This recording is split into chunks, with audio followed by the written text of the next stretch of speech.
ngayon, itutur ko kayo doon sa ginawa kong bahay. Ito guys, so, bagong bahay. Naulan eh. Yan guys. Yan, may swimming pool dyan. Dito tayo dadaan kapag papasok ng bahay. Ito guys, so. Kaya kayo ng hagdan.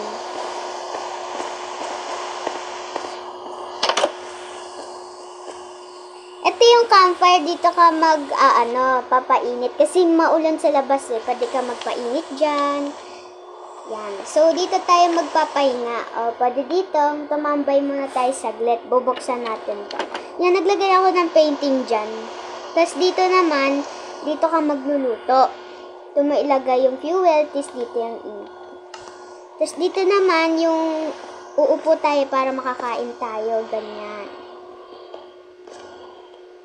Dito yung sala natin. Tapos ito yung crafting table. Para makapag-craft tayo. Tapos ito naman, dito tayo pwedeng umupo. Kasi nanonood tayo ng TV. Yan, malaking TV natin ngayon. So, bali wala na tayong CR ngayon guys. Kasi hindi na nakasya eh. Pero dito, ito yung kwarto natin. Tapos yan yung painting. Ayan, may mga chest tayo dyan eh. Hindi ko nga alam kung ano yung lalagay dyan. Basta, gagay na ako dyan. Tapos dito, siguro kapag may na tayo, pwede tayo magpahinga dito. Talon-talon lang tayo dito or pwede tayo magtalon dun sa may swimming pool. So, bali, dito yung labas natin. Dito yung papasok tayo kapag, matulog muna tayo saglit. Kasi, ng oras na eh. Gabi na. Kaya, ayan, hindi na yan uulan. Tara guys. Paglabas natin, wala na yung ulan. Ayan oh, wala nang ulan. Yan guys. So, ito yung buong bahay ko. Ipakita ko sa inyo yung design niya. Yan. May swimming pool dyan. Yan guys. Yan yung swimming pool natin. Tapos, bali itong yung school natin, hindi pa siya masyadong tapos kasi binibuild ko pa yan eh, tinatapos ko pa. Para may pasukan tayo ng school minsan, no? Yan yung bahay natin. Nilagyan ko nga lang to ng terrace kasi hindi ko na alam mo nilalagay dito eh.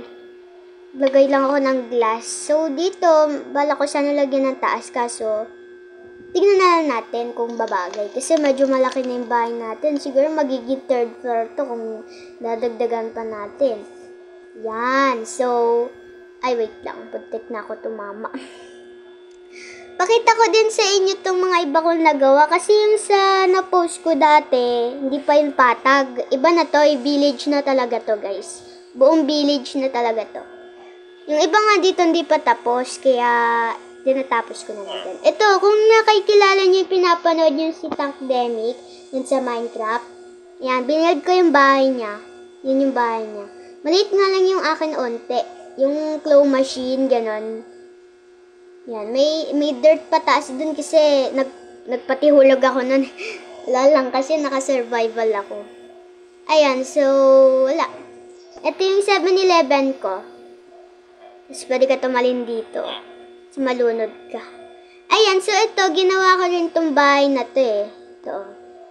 Yan, bahay yan. Tour ko din kayo, guys. Yan, so ito, guys. Yan yung TV. Medyo maliit nga yung TV, guys.